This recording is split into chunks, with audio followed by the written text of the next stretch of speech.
ಒಮ್ಮೆ ನರಿಯೊಂದು ಸಿಂಹದ ಬಳಿ ಬಂದು ಕೇಳಿತು, ಏ ಕಾಡಿನ ರಾಜನೇ, ನಿನಗೆ ಸೇವೆಯನ್ನು ಮಾಡಲು ನನಗೆ ಬಹಳ ಇಷ್ಟ. ನನ್ನನ್ನು ನಿಮ್ಮ ಸೇವಕನನ್ನಾಗಿ ಮಾಡಿಕೊಳ್ಳುವಿರಾ? ನಾನು ನಿಷ್ಠೆಯಿಂದ ನಿಮ್ಮ ಸೇವೆಯನ್ನು ಮಾಡುತ್ತೇನೆ. ಸಿಂಹವು ಒಪ್ಪಿಕೊಂಡು ನರಿಯನ್ನು ತನ್ನ ಸೇವಕನನ್ನಾಗಿ ಮಾಡಿಕೊಂಡಿತು.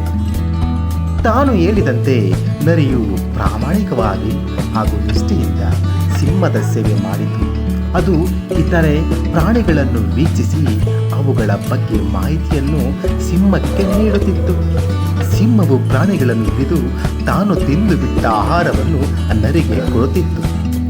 ದಿನಗಳು ಕಳೆದಂತೆ ಸಿಂಹವು ತಿಂದು ಬಿಟ್ಟ ಆಹಾರವನ್ನು ತಿಂದು ತಿಂದು ನರಿಯು ಆರೋಗ್ಯವಂತವಾಗಿ ದಪ್ಪಗಾಯಿತು. ನರಿಗೆ ದುರಾಸೆ ಹೆಚ್ಚಾಗಿ ಸಿಂಹಕ್ಕೆ ಹೇಳಿತು, ಈಗಿನಿಂದ ನಾನೇ ಬೇಟೆಯಾಡಿ ಆಹಾರ ಹೊಂದಿಸಿಕೊಳ್ಳುತ್ತೇನೆ. ನರಿಯು ಬೇಟೆಯಾಡಲು ಹೋಯಿತು.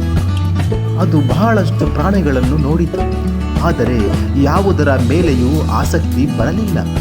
ಯಾವುದಾದರೂ ದೊಡ್ಡ ಪ್ರಾಣಿ ಸಿಗಲೆಂದು ಕಾಯುತ್ತಿತ್ತು. ಒಂದು ದೊಡ್ಡ ಆನೆಯು ಅದೇ ದಾರಿಯಲ್ಲಿ ಬರುತ್ತಿತ್ತು. ನರಿಯು, ಆಹಾ, ನನಗೀಗ ಒಳ್ಳೆಯ ಆಹಾರ ದೊರೆಯಿತು ಎಂದು ಯೋಚಿಸಿತು. ಅದು ಆನೆಯ ಮೇಲೆ ಎರಗಿತು. ಆದರೆ ಏನಾಯಿತು ಗೊತ್ತೇ? ಆನೆಯು ನರಿಯನ್ನು ತನ್ನ ಸೊನ್ನೆಯಿಂದ ಎಸೆದು ಚೆನ್ನಾಗಿ ಬಡಿಯಿತು. ಪಾಪ ಬಡಪಾಯಿ ನರಿಯು ತನ್ನ ಪ್ರಾಣವನ್ನು ಉಳಿಸಿಕೊಳ್ಳಲು ಓಡಿ ಹೋಗಬೇಕಾಯಿತು. ನೀತಿ: ನಾವೇ ಹೆಚ್ಚೆಂದು ಯೋಚಿಸಬಾರದು.